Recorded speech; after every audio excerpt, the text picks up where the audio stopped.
Awesome. And so today, I know that this weekend is Memorial Weekend, and most of us, if not all of us, have experienced a loss of some sort of a loved one. And if we haven't personally experienced it, we've probably experienced it with a loved one who has lost a loved one. And I just want to acknowledge that it's not always an easy journey for us when we go through these losses. In a book that I was reading, I really liked how she termed that with time, what happens is the edges soften. And we never ever forget those that we love. We never truly, quote unquote, get over it. But I like that the edges soften with time. So my hope today is that however you have come in here today, that you're going to have a lightness about you when you leave here today after I share some things that I want to share with you. But I'm going to start first with a little story. I shared this story a number of years ago, but I love this little story. There was a couple in Minneapolis who decided that they needed to go south and go to Florida to kind of thaw out. And they were going to go back to a hotel that they had honeymooned in about 20 years earlier, but their schedules were so hectic that they couldn't go on the same day. So the husband went on a Friday, the wife was coming the next day.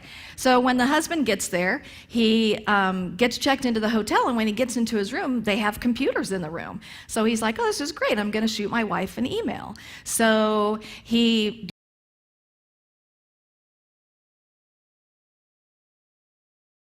types her this email to let her know that he got there fine. And what he didn't realize was that in the email address, he left one letter out. And he went ahead and he pushed send. Meanwhile, there was a woman in Houston who had just come home from her husband's funeral. Her husband was a minister, and he was called home to glory with a heart attack. And so she gets on her email, and she is thinking that she's going to, bring up some messages from her loved ones, from her family members. So she pops on, and the first email that comes up, she lets out a scream, and she faints on the floor. And so her son comes running in, and he's like, what's wrong with mom? And he looks on the computer screen, and this is what he sees. To my loving wife, subject, I've arrived. Date, January 13th, 2005. I know you're surprised to hear from me. They have computers here now, and you are allowed to send emails to your loved ones. I've just arrived and been checked in. I see that everything has been prepared for your arrival tomorrow. Looking forward to seeing you. Hope your journey is uneventful as mine was. P.S. Sure is hot down here.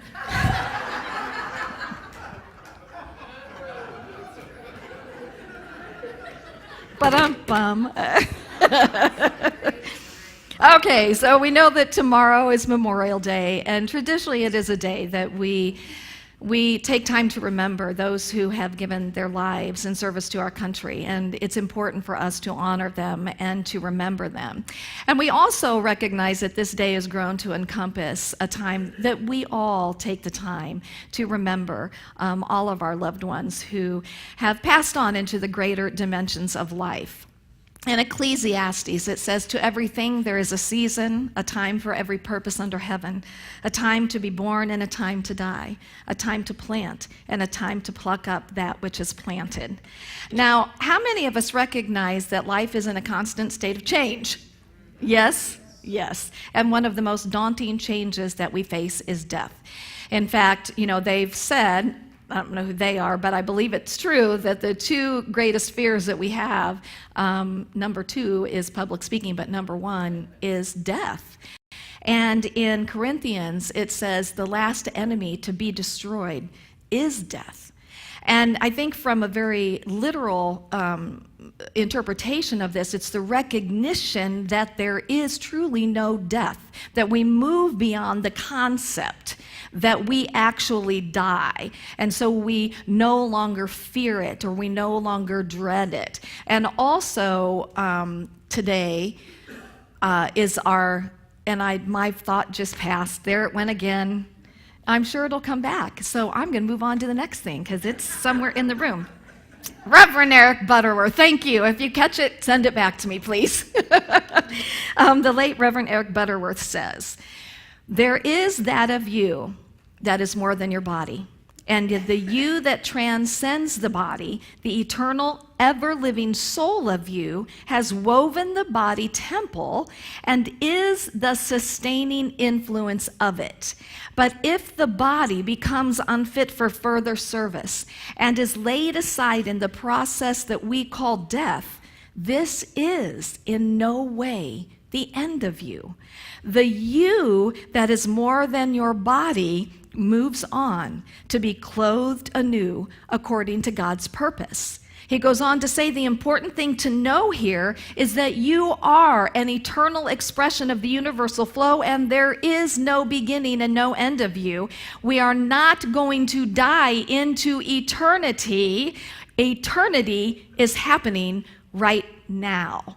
And this is one of the things that differentiates us from fundamental Christianity, is that we don't live as though there are things that we have to do in order to gain eternal life.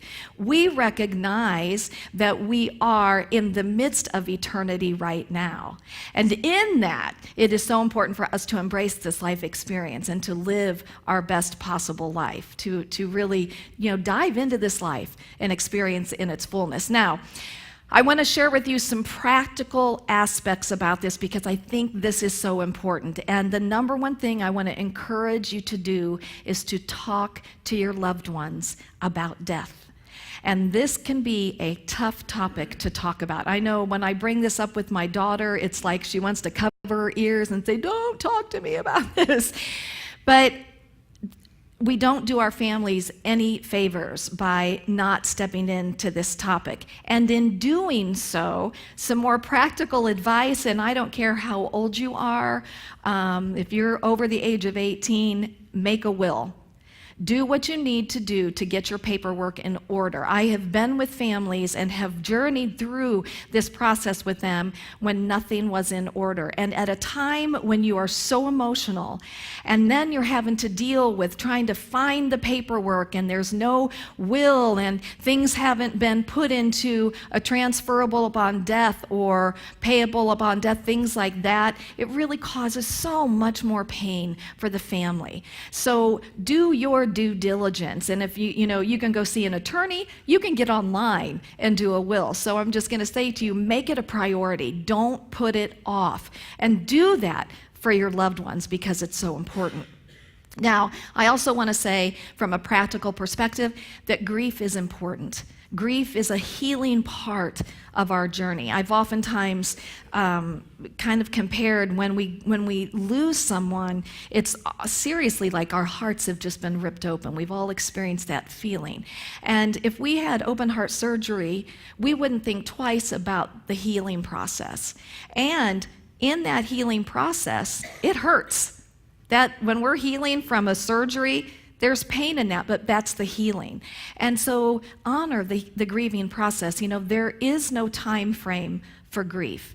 And I often said, especially in that first year after my husband passed away, that grief had a life of its own, and I had no control over it. And I had to make friends with that. I had to allow that. And I don't know about you guys, but I know many times I thought that I'd turn the corner and I'd be like, okay, I'm good. I got this grief stuff behind me, and bam, it would hit again. And I'd realize I had turned a corner, but that it takes time. And again, like I said, I loved how this one woman said, with time, it softens the edges, but there's always going to be that tenderness. There's always going to be that tender spot in us. And just honor that. Know that it's okay, and it's going to come up from time to time. Okay, so I'm excited for what I'm going to get into now, because what I really want you to feel today when you leave here is a lightness. I want you to feel and know beyond a shadow of a doubt that your loved ones are right here with you. In fact, at this moment, I guarantee you, your loved ones are right here with you. And hopefully by the end of this, you're gonna be much more expanded and open and aware to this fact. It's not just a thought. This is actually factual that they're here with us. I think it was just by divine order that Stephanie Barton was here this past week. Those of you who weren't here, Stephanie is a psychic medium, and she did an afternoon session where she connected with people who had crossed over, because I think it was a perfect, and we didn't even plan it that way, but the universe always does that for us, perfect intro into today. Okay. So this is about being open, you guys, to the ways that our loved ones show up. And I promise you they are showing up, and they're showing up in all kinds of ways. So I came across a book. Actually, I came across this book because I got onto unity.fm. How many of you know about unity.fm? Awesome. That's a lot of you. How many of you listen to Unity? I'm teasing. Unity.fm is a place you can go on your computer, your smartphone, and there's all kinds of radio programs that speak our language, and it's 24 hours a day, 7 days a week. So I encourage you to go check it out. Well, I was guided to this woman right here. Her name is Suzanne Giesemann, and this particular book is what I was drawn to. She has a lot of other books. This particular book is really about the loss of children, but it speaks so much more than that. But she is an evidence-based medium, and what that means is that she is bringing credibility to mediumship. Now, she is the least likely person to become a medium because she didn't realize that she had this gift until later in her life. Suzanne is a retired U.S. Navy commander. She served as a commanding officer and as aide to the chairman of the Joint Chiefs of Staff. So she was way high up there, and she admits, I was so left-brained. And here's what she says: death is by no means the end. Our physical life, as stated so beautifully by mystic Joel Goldsmith, is but a parenthesis in eternity. But too often we view our loved ones' angelversary as a day to dread, reliving the difficult details of their passing over and over instead of celebrating the special moments that we shared. And so today is about moving beyond this deep sadness when that anniversary comes up, and instead moving into a celebration of their existence, not only before they pass, but of their existence today. So what happened with Suzanne was her stepdaughter at the age of 36, who was 6 months pregnant, got hit by lightning, by a storm that was 12 miles away, and died 7 hours later. So as you can imagine, this really threw she and her husband into, an incredible experience of grief. Now, Suzanne, again, she didn't have any experience of mediumship before this, and she didn't really ever think about the afterlife. But she said that when she went to see her stepdaughter and she walked up to the casket, that as soon as she saw her, and she said it out loud, "This is not Susan." And for any of us who've seen the body afterwards, it's not them. We recognize that the essence of who they were, it's not in that body. And it was so poignant for her that she started asking Susan, if your soul is still alive, let me know. And so a week afterwards, she and her husband were sailing for like 5 years. They went back out on their boat, and she said she started to notice that there was this butterfly that was following them. And this butterfly followed them on their boat for 2 days. And she finally said something to her husband, "Did you notice this butterfly?" And he was like, "Yes." But still at that point, she wasn't recognizing that as a sign.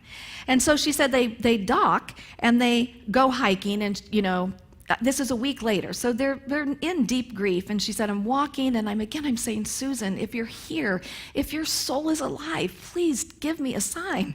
And she said, just then a butterfly flew right straight towards her, did a circle around her, and then popped right in her heart space and started to go right towards her husband. And as it did, she yelled out, "Ty!" And he turned around and flew around his head and popped right into his heart space and went on.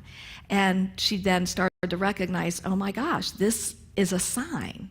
Now, for left-brainers, you're going to be out there going, yeah, right, that was a coincidence. And you can think that if you want, but the rest of us know it's not a coincidence, right? Absolutely. Okay. So here's what she says, and I love this. She said that many people, when they witness these signs, mistakenly believe that our loved ones have come back as a bird, insect, or animal. Since the purpose of life in human form is the evolution of the soul, it would not make sense for a human soul to incarnate as a less evolved being. I explained that what we were witnessing when we received these signs from nature is the blending of their consciousness with one of God's creatures in a beautiful act of cooperation. And so it's not the person that is in it, it's that they have been able to manipulate. And this is the thing about those on the other side. They can manipulate a lot of things. In fact, one of the things they can manipulate is even us to look at a certain point. And we see something that we wouldn't have seen. You're going to hear a lot of different things about this, but how animals or whatever show up. So after the second service, Melanie Hazeltine was talking to me. She lost her daughter about 5.5 years ago, and she was telling me that her daughter loved bluebirds, and that she had built this bluebird house. And about 6 months before she passed, they put the bluebird house out there. Well, it takes a long time for a bluebird to actually come and nest in it, and it didn't do that before before her daughter passed. But she said, and I think it was the day of or the day after her funeral, that she was standing at the window and she looked out, and there was like a swarm of bluebirds. And she's telling me something like, I feel lucky if I see one fly by me. But she said there were like dozens of bluebirds, and they were swooping down around the birdhouse, and she knew in that moment that was, and that's how she knows that her daughter is there, by the presence of these bluebirds. Mary Hilsebeck-Huber, we had a wonderful gathering yesterday for Soulful Saturday. Dwayne came up with the idea that let's get together and talk about our spiritual experiences. So there were about 9 of us that got together, and we didn't even take a break for 2 hours because we were so in the midst of this. So Mary shared that her brothers passed, one about a year apart from each other, and that her sister and her husband were driving through the Smoky Mountains, and they had seen not any life at all, not a squirrel, nothing, for hours. And so her sister in her mind said, okay, if you're alive, then let me see a bear. And as they drove a little ways, they saw people on the side of the road. They pulled over and they saw 2 bear cubs. 2. And Mary said, of course, both her brothers would, have come through on that. And again, you can think that's coincidence, but the rest of us know it's not.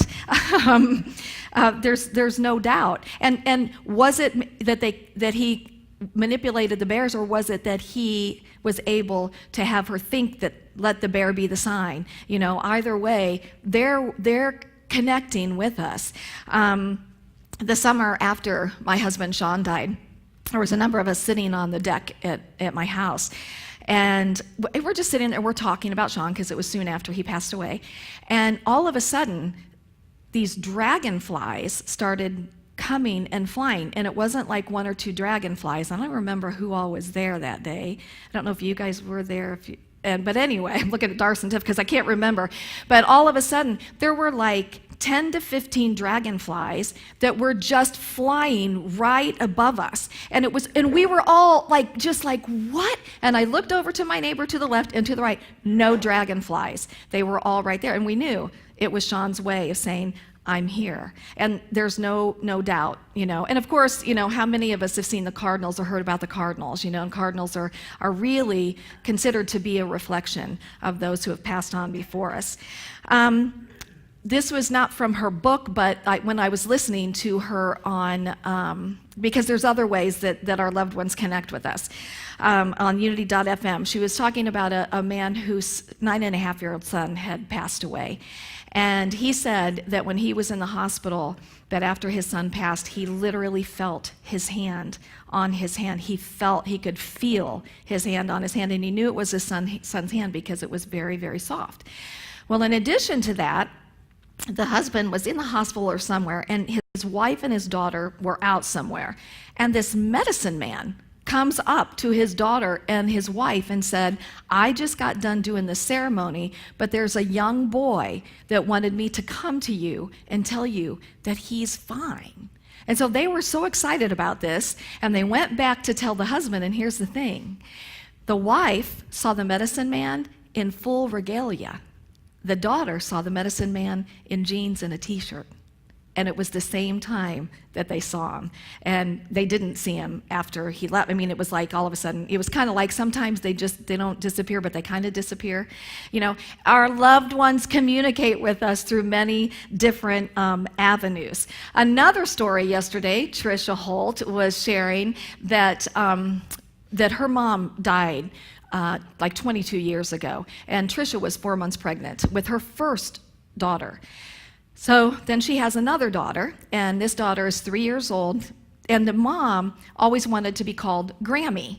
And so even on the casket, they had the ribbon Grammy. Well, they didn't talk about this. This was, you know, a number of years later, and Tricia has her mom's piano, and her 3-year-old daughter is just plunking on the keys at the piano, and she said all of a sudden she stopped, and she just tilted her head up to the right, and she said with this open, joyful smile, she said, Grammy's here, and then went back plunking on the piano. And she didn't have any idea that was, you know, what they were going to call her. They communicate with us in many ways, and our little ones, they're so in tune with it. There were many stories about little ones and how they could see those on the other side. So I want to share with you a story, and this I shared a number of years ago, but it's such a good one. It's so great. And this was Doug Henry and Billy House Henry, and Billy is actually the one who shared this. And he said the pre-story is that Doug's mom, Doris, was a character. She had Alzheimer's, and when they moved in with her, she had a routine of eating ice cream whenever she wanted, and she loved chocolate ice cream, and she would eat it 24/7. And when she became ill and hospitalized and was diagnosed with cancer, she ate chocolate ice cream until she passed away. He said that at that time he was still in nursing school, working, moving stuff from the other house, and had a lot going on. So he was at work one day, and there was a woman there who came in to do therapy for the residents, and he had spoken to her off and on, but hadn't seen her in a few months, and he said, she knew nothing of my home life or about me. Doris passed in April, I graduated in July, and in August I saw this physical therapy girl on a Sunday at work. She came through the front door, you know, he steps out, they greet each other, hugs, missed you, all this kind of stuff, and when she hugged him, he said, she stepped back and said, your grandma or your mom or your in-law, they're here and they're so proud of you, and she wants to thank you for helping her son through this.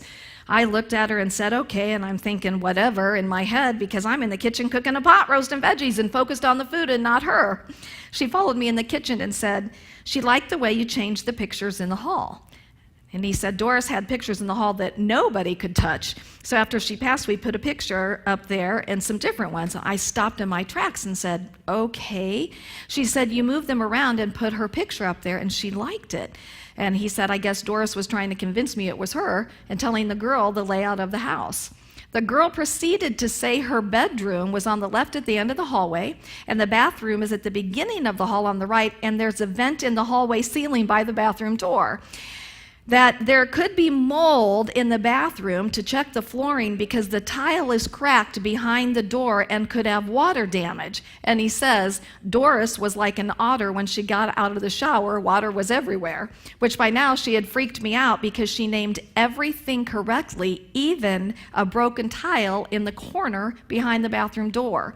She said, she liked what you did in the other room. She kept asking me if something was hanging from the ceiling in the kitchen. And Doug and I had put a pot rack over the stove, and the girl said, well, Doris likes that. And then the last thing that the girl said to me was a message. She said, the lady is showing me images of ice cream chocolate. She wants you to enjoy all the chocolate ice cream as much as you can. You think that was a coincidence? Methinks not. Other ways that they communicate with us, and this was a story that was on unity.fm, and it was a woman whose husband had passed like 6 or 8 months before, and it was a few days before Thanksgiving, and she was standing at the sink and she was washing her dishes. She was really missing him. And She said he was so helpful in everything that they did together. And she was thinking about Brussels sprouts. And she was thinking that she would like to find a recipe for Brussels sprouts. And so in the other room was a TV that was on and was tuned to a channel for music, a station that she liked. And so this music was playing. So she said she gets done and she goes to grab her phone to get on YouTube when she hears voices in the other room. So she goes into the other room. YouTube was not only up on the TV, it was a person that was doing a recipe for Brussels sprouts. And she said she went back and checked her phone again. She hadn't even gotten on to YouTube. But this is a way that I've heard over and over again that people from the other side, those from the other side, can manipulate energy, electrical things. They can manipulate that. Dwayne Koppler told a great story yesterday.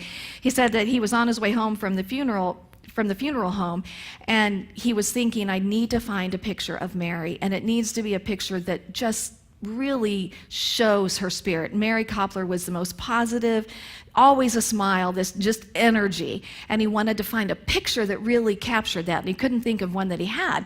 And he said he stopped at a stoplight and he grabbed his phone, and there was this picture that was exactly what he was looking for, that wasn't his picture. And when he finally was able to look and see, it was a picture that somebody else posted on Facebook. And Dwayne, those of us who have Facebook on our phone, he had not been on Facebook. He would have had to get his phone, turn it on, hit Facebook, and then probably gone to the person's page to find it. And he told us that he said to Mary at that time, well, if you can do this, then you can learn how to text me. She didn't text him, by the way. I just want you to know. So the point, you guys, is that our loved ones are here. And they're constantly trying to let us know that they're here. And the more that we open up to it, the more that we're going to experience them, the more we're going to go, oh my gosh, you know, I just had this thought, and look, there was something that reminded me of that person, or it happens all the time. And I love, because Stephanie reminded us also last week, that it's okay to have that desire, to have that experience with your loved one. You cannot hold them back. You know, there's been the thought that, oh, if I do, you know, I might tether them. But she's saying no, that you can think about them all you want, and you can't hold them back. So I want to encourage you to open yourself up to these experiences with your loved ones. Because they so desire and want you to know, they want you to know that they are right here, and they're here with you all the time. I want to touch on one other thing real quick, and that is the idea of reincarnation. James Dillett Freeman, Unity Poet Laureate, said by reincarnation, he means that we have lived other lives before we began this one, lives that led us into our present existence. After we die, we will be reborn again, and we will be drawn to our next life by virtue of what we have become. And we will be reborn again and again until we have grown to be the perfect individual God meant us to grow and be when he made us. And there was a point in Scripture when Jesus said, you know, who did the people say that I am? And, you know, and they were saying Elisha and things like this, and these were people who had already passed. And so he didn't say, oh my gosh, are you kidding? That can't be the case. So it's just an openness. And I love what Eric Butterworth says. Let's be clear. This is not a fixed doctrine in unity. It is simply a glorious possibility. And, you know, it's up to you what you believe about that. So the last thing that I want to say is that not only do we believe in life after death and unity, you know what else we believe in? Life before death. Isn't that amazing? We believe in life before death. And the point here being that for so many people, when a loved one has crossed, they stop living. And there's almost a sense that if I go on, somehow I'm not honoring the person who has crossed over. And yet, everything that I've ever read, everything that I've ever heard is that our loved ones, their greatest desire is for us to embrace this life experience and to move forward. And I believe that the greatest honor that we give them is that we do move forward and that we love again, and we live again, and we just live full out. So if you've been holding back at all, I just invite you to know that they're right here for you. They want you to have your greatest life experience. And not only that, you guys, they're here to help you live your greatest life experience. So my hope is that now, after this period of time together, that your awareness has been expanded, and that you will take the time. You know, she said that every one of us has this ability to be able to connect with those from the other side. And she said the first step in it, if you're wanting to do this, is meditation. It's just quieting the mind, you know, so you can open up to this greater reality, this greater realm, because they're always right here with us and just loving us. So have a great, great Memorial weekend. Stay cool, whatever you do. and I say namaste to each and every one of you. Namaste.